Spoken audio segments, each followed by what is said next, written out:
Down the Dragon begins by introducing us to the main characters, namely Guang Ming and Dao Ji, two monks who are friends with each other.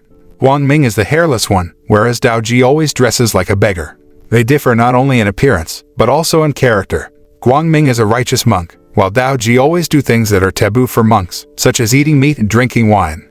In the beginning of the film, the two of them are on their way to a city called Taiping to fulfill the invitation of the local governor. They continued to move towards that place, until one night, Guang Ming saw a flower demon who was meditating to increase her spiritual energy. Guang Ming was sure he could catch the demon, especially since she looked so weak. So, confidently, he began to descend the hill to subdue the demon, even though Dao Ji had warned him not to interfere with the demon that did not harm humans. And sure enough, the demon was annoyed after being challenged by Guang Ming. She immediately changed to her true form, scaring him so much that he ran back towards Dao Ji. Seeing his friend return quickly, Dao Ji asked Guang Ming if he had managed to subdue the demon. But Guang Ming chose to lie, claiming that he had defeated the demon with ease. He didn't know that the demon was chasing him. Then, a moment later, the flower demon appeared from above, ready to devour them. Here, Dao Ji had no other choice but to defeat it. The next day, they arrived in the city and went straight to the governor, who together with the city officials, treated them to delicious meals. At this banquet, the devout monk Guang Ming did not touch any of the meat on the table, unlike Dao Ji, who voraciously ate the meat as if he had just seen it for the first time. His behavior, however, was seen by a demon slayer called Master Liang, who couldn't help but belittle him for violating the taboos for monks, and it became even more difficult for Master Liang to respect Dao Ji after seeing his beggar-like appearance. He was sure that he must be better than a beggar monk like Dao Ji. After they finished eating, the governor finally explained to them all about the problem he was having, which was his son. For some reason, his only son is getting weaker day by day. His appetite seemed to have disappeared, and he was in no mood to do anything.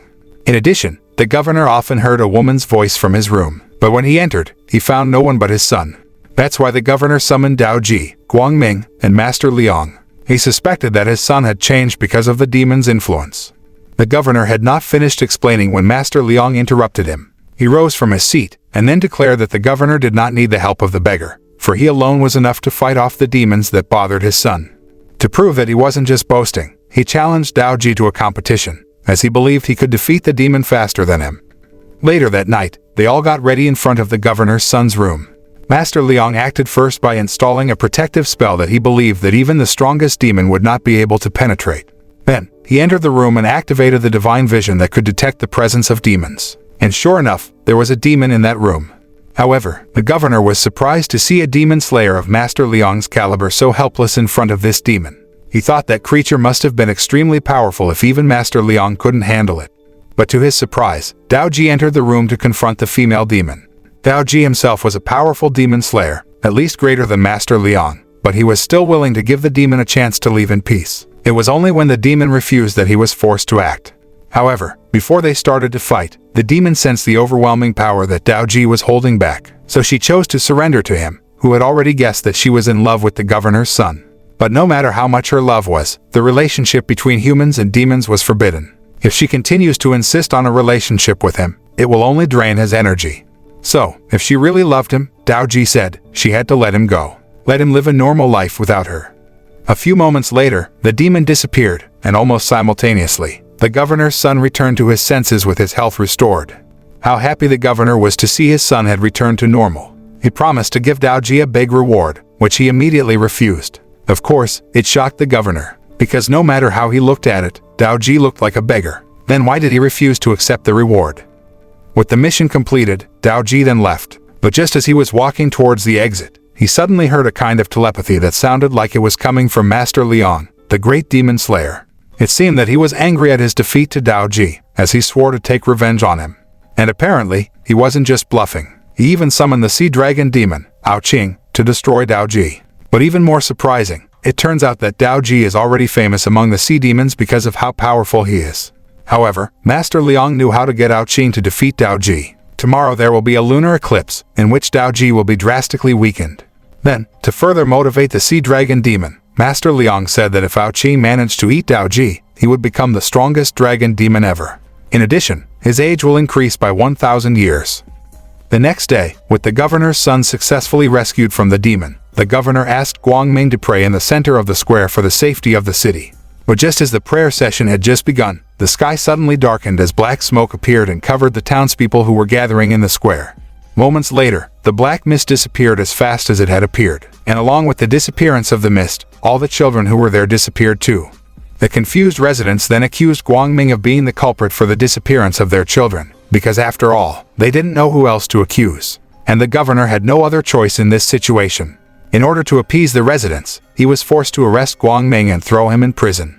Fortunately, Dao Ji arrived not long after, and he managed to convince the governor that the incident just now was clearly not Guang Ming's doing, as he really didn't have any outstanding abilities, let alone summoning black mist. It was all the work of Master Liang, who wanted revenge on Dao Ji. Poor Guang Ming, even though he had been trying to convince the governor that he was innocent, he had never succeeded. But when Dao Ji spoke, the governor immediately believed him. Anyways, Dao Ji and Guang Ming then enter the bamboo forest at night to look for the kidnapped children. There, he heard again the telepathic voice of Master Liang, who admitted that it was he who had kidnapped the children. Therefore, if Dao Ji wanted the children to be released, he had to fight him. But if he dared to refuse, Master Liang would kill them all.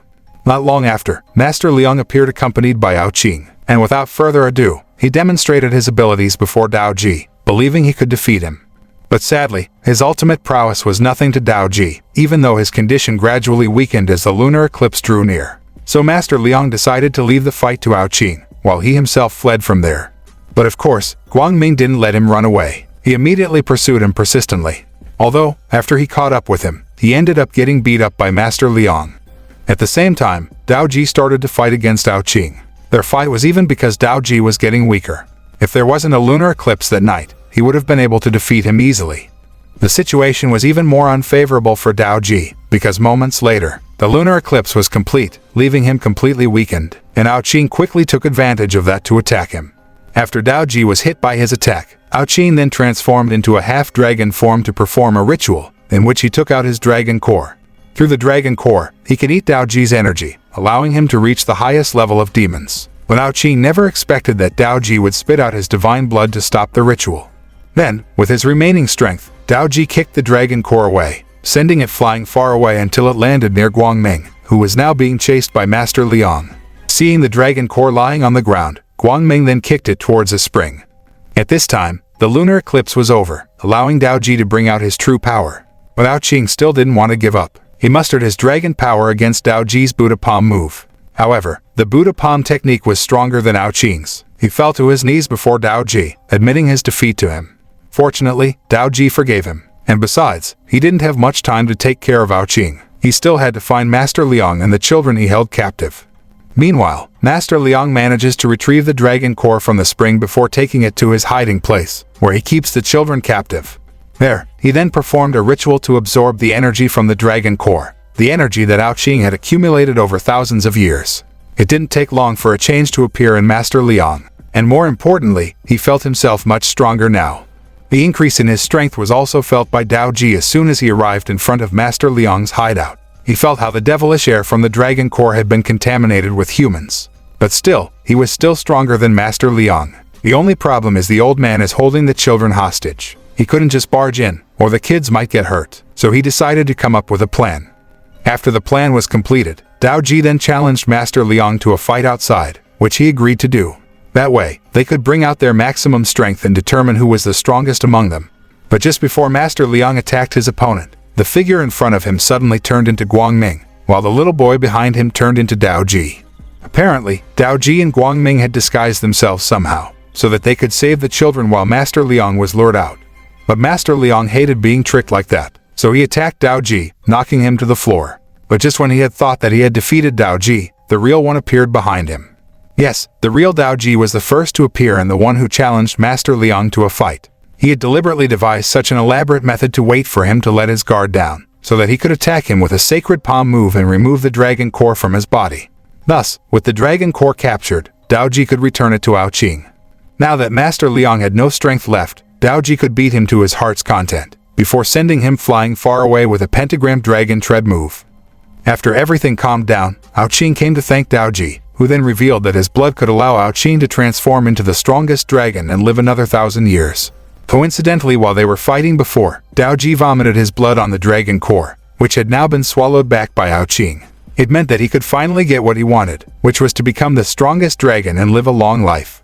At the end of the film, the governor is seen escorting Dao Ji and Guang Ming to the city gates, as the monk duo plan to continue their adventure. Meanwhile, Master Liang meets his teacher at the top of a mountain to ask for treatment as well as new strength. It seemed that he still wanted to take revenge on Dao Ji. So anyway, what we can take from this film is that we have to be careful when dealing with people like Master Liang. If you make them angry, they will continue to chase you for revenge. They will even eat dragon cores to defeat you.